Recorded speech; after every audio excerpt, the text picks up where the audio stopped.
নমস্কাৰ জনাইছোঁ star live 24 অসমৰ সমূহ দৰ্শকবৃন্দলৈ। গৌৰীপুৰত চলিছে পৌৰসভা নিৰ্বাচনীৰ গৰম বতাহ। সমগ্ৰ ৰাজ্যৰ লগতে ধুবুৰীৰ গৌৰীপুৰতো চলিছে নিৰ্বাচনীৰ গৰম বতাহ। দিনে নিশাই গৌৰীপুৰত চলি আছে বিজেপিৰ পৌৰসভা নিৰ্বাচনীৰ নতুন ৰণনীতি আৰু প্ৰচাৰ অভিযান। অসম চৰকাৰৰ ভৈয়াম আৰু জনজাতিৰ উপ অধ্যক্ষ আৰু গৌৰীপুৰ পৌৰসভা নিৰ্বাচনৰ ইনচাৰ্জ বনেন্দ্ৰ কুমাৰ মুছাহাৰী আৰু ধুবুৰী জিলাৰ সহ প্ৰভাৰী বিজু দাসৰ নেতৃত্বত চলি আছে নতুন ৰণনীতি। এইবাৰ গৌৰীপুৰ পৌৰসভা নিৰ্বাচনৰ প্ৰধান ইছ্যু কি বাছি লৈছে সেয়া আমি আপোনালোকক শুনাইছোঁ। এই বিষয়ে আপুনি কি ক'ব? চাওক, এইটো স্বাভাৱিক, কৰাৰ শেষ নাথাকে। এইটো অকল যে গৌৰীপুৰৰ কথা তেনেকুৱা নহয়, বিভিন্ন ঠাইত চাব তেনেকুৱা ধৰণৰ কথাবিলাক ওলাই আহে। কিন্তু আমি আত্মসন্তুষ্টি লাভ কৰিছোঁ যে এটা পক্ষই কৈছে যদি কাম কৰা নাই, আপোনালোকে ৱাৰ্ডবিলাকত গৈ দেখক যথেষ্ট কাম হৈছে।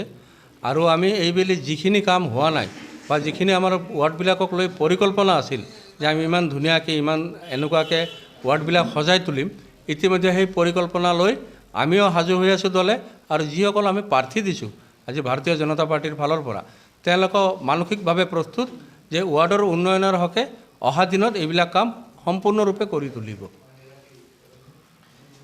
এইবেলি যিখিনি মানুহক আপোনালোকে টিকট দিছে, চবৰে এটা দেখা যায়, মানে মই ৱাৰ্ডবিলাকত ঘূৰিছোঁ, দেখা যায় চবৰে ভিতৰত এটা ক্ষোভ। সেই ক্ষোভ যে আছে, আপোনালোকে কেনেকৈ টিকেটবিলাক চিলেকশ্যন কৰিল, কি কৰিল, এই বিষয়ে মানে কেনেকুৱা ধৰণৰ মানুহ চিলেক্ট কৰিল, সেই বিষয়ে আপুনি কি ক'ব? যে দেখক, আজি ভাৰতবৰ্ষত এই দলৰ সদস্য সংখ্যাও বেছি, অসমতো বেছি, আৰু সকলোৱে বিচাৰে যে এই দলৰ প্ৰাৰ্থিত্ব পাওঁ, এই দলৰ হৈ ৰাইজৰ সেৱা কৰোঁ। আৰু দলৰো কিছু বাধ্যবাধকতা আছে, কাৰণ আমি টিকেট এটাই দিব পাৰোঁ। বিচৰা মানুহ বহুত হৈছে, আৰু আজি আমি ভাল কাম কৰি আছোঁ কাৰণে দলত আজি টিকেট বিচৰা মানুহৰ ভিৰ লাগিছে। আপুনি অন্য দলত চাওক, আজি অন্য দলৰ অৱস্থা চাওক, টিকেট বিচৰা মানুহ নাই। বিভিন্ন ৱাৰ্ড দেখিব তেওঁলোকৰ প্ৰতিনিধিয়ে নাই, শূন্য হৈ মানে কাম কৰিব পৰা নাই, কাৰণ জনসংখ্যা বহুত বাঢ়িছে। জনসংখ্যা বাঢ়াৰ কাৰণে আমাৰ সৰু সৰু গলিৰ ৰাস্তাবিলাক বহুত কৰিবলগীয়া আছে। সেইকাৰণে এই সৰু সৰু গলিৰ ৰাস্তাবিলাক কৰিব পৰা নাই। কিন্তু বাকী আপোনালোকে চাওক, যিখিনি মেইন ৰাস্তা, গৌৰীপুৰ নিচিনা ভাল ৰাস্তা থকা চহৰ আমাৰ টিকেট বিচৰাৰ মানুহৰ সংখ্যা কিয় বাঢ়িছে? জানে যে গৌৰীপুৰ মিউনিচিপালিটি বৰ্ডৰ পৌৰসভাৰ যিবিলাক ভোটাৰ ৰাইজ বিজেপিক ইতিমধ্যে আঁকোৱালি লৈছে, বিজেপিক ভোট দিব বুলি সিদ্ধান্ত লৈছে, যাৰ কাৰণে আমাৰ বিজেপিৰ কৰ্মী কাৰ্যকৰ্তাসকলে যথেষ্ট কাম কৰিছে, ড'ৰ টু ড'ৰ গৈছে, কাম কৰিছে।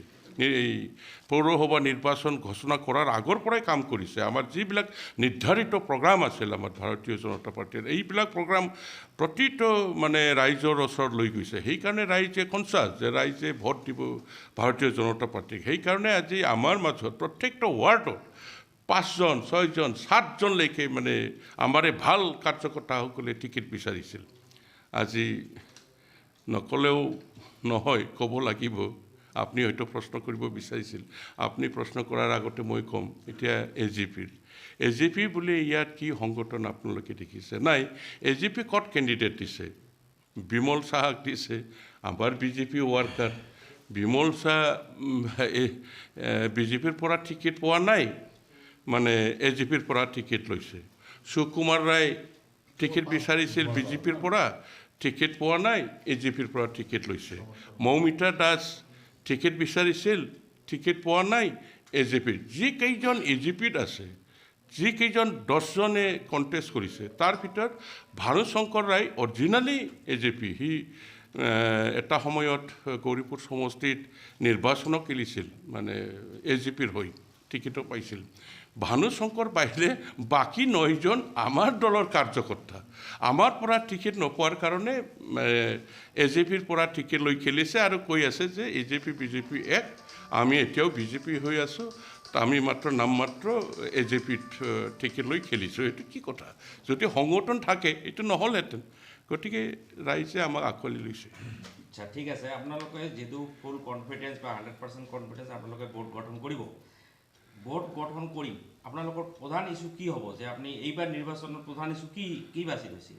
চাওক, প্ৰত্যেকৰে মানে ড্ৰেইনৰ কাৰণে খুব মানে প্ৰব্লেম। এই কথাবিলাক খুব বাৰীকৈ ময়ো উপলব্ধি কৰিছোঁ, কাৰণ ভিতৰুৱা যিবিলাক অঞ্চল আছে আমাৰ ড্ৰেইনৰ প্ৰয়োজনটো নথকাৰ কাৰণে, ড্ৰেইন আছে চাফিচিয়েণ্ট নাই, সেই ড্ৰেইন নথকাৰ কাৰণে প্ৰধান গৌৰীপুৰ চহৰৰ ড্ৰেইনৰ ব্যৱস্থাটো খুব ভালকৈ কৰিব লাগিব। তেতিয়াহ'লেহে বাৰিষা কালতে মানুহে ঘৰৰ পৰা জোতা কাপোৰ ভাল কাপোৰ পিন্ধি পেলাই ওলাব পাৰিব। আজি ড্ৰেইন নথকাৰ কাৰণে বৰষুণৰ পানী আহিলে গুৱাহাটীৰ হাত দিছোঁ, কৃত্ৰিম বানপানী কেতিয়াবা দেখা যায়। এইবিলাক একমাত্ৰ এই মানে ড্ৰেইন নথকাৰ কাৰণে হৈছে। গতিকে এই ড্ৰেইনৰ কাম আমি প্ৰধান কাম এইটো কৰিমেই। দ্বিতীয়তে আমাৰ গলিৰ ৰাস্তাবিলাক আমি কৰিম। তাৰপিছততো আমাৰ ইতিমধ্যে সংকল্প পত্ৰ এটা আমাৰ মাননীয় মুখ্যমন্ত্ৰী ডক্টৰ হিমন্ত বিশ্ব শৰ্মা ডাঙৰীয়া অলৰেডি দিছেই, আৰু সেই সংকল্প পত্ৰটো আমি প্ৰতিটো ঘৰে ঘৰে অহাকালিৰ পৰা আমি বিতৰণ কৰিম। আমাৰ ইয়াত আছে এতিয়ালৈকে আমাৰ 3000 হাতত ৰেডি আছে। এইটো প্ৰতিটো ঘৰে ঘৰে গৈ পেলাই এই সংকল্প পত্ৰটো আমি বিতৰণ কৰিম। গৌৰীপুৰত আৰু এটা অভাৱ, খোৱা পানীৰ যিটো অভাৱ, এইটো দেখা যায়। মানুহবিলাকৰ বেছিভাগৰে খোৱা পানী মানে বেয়াই কোৱা যায়, আইৰণযুক্ত। সেইটো বিষয়ে আপোনালোকে কি চিন্তা কৰিছে? মই খোৱা পানীৰ সম্পৰ্কে গৌৰীপুৰত 15 বছৰ MLA আছিলোঁ। মই 18 বাৰ কুৱেশ্যন কৰিছিলোঁ। 15 বছৰ বিধানসভাৰ MLA আছিলোঁ, 18 বাৰ কুৱেশ্যন কৰিছিলোঁ যে ৱাটাৰ ছৱেৰেজ বৰ্ডৰ এই ৱাটাৰ ছাপ্লাইখিনি পাব্লিকে কিয় পোৱা নাই। মই MLA হৈছোঁ প্ৰথম 1996-ত। গুৱাহাটীত যিখিনি ৱাটাৰ ছৱেৰেজ বৰ্ডৰ পৰা যিখিনি বৃহৎ আকাৰৰ এটা ৱাটাৰ ছাপ্লাই বনাইছে, সেইটো 30 বছৰ আগৰ পৰাই বনাইছে। মই MLA হোৱাৰ 5 বছৰ আগৰ পৰাই বনাইছে। তেতিয়াৰ পৰাই মই লাগি আছোঁ, কিন্তু এইটো সম্পূৰ্ণ কৰিব পৰা নাই। যাৰ কাৰণে আজি আপোনালোকে জল জীৱন আঁচনিৰ কথা নিশ্চয় জানে।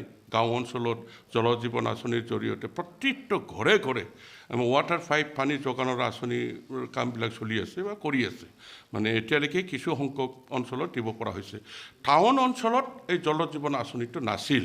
সেইকাৰণে এইবাৰ নতুনকৈ আমাৰ এই ভাৰতীয় জনতা পাৰ্টীৰ চৰকাৰে ডক্টৰ হিমন্ত বিশ্ব শৰ্মাৰ নেতৃত্বত আমাৰ যিখিনি সংকল্প পত্ৰ ওলাইছে তাত ধুনীয়াকৈ ওলাই দিছে যে আমৰুথটো এই আঁচনিৰ জৰিয়তে প্ৰতিটো মানে চহৰ অঞ্চলত প্ৰতিটো মিউনিচিপালিটি বৰ্ড আৰু টাউন কমিটিৰ বৰ্ডৰ প্ৰতিটো ঘৰে ঘৰে এই আঁচনিৰ জৰিয়তে খোৱা পানী দিয়াৰ ব্যৱস্থা ইতিমধ্যে আমাৰ সংকল্প প্ৰকাশ কৰা হৈছে। গতিকে এইটো সকলো আই মাতৃ তথা সকলো ৰাইজক মই অনুৰোধ কৰিব বিচাৰিছোঁ।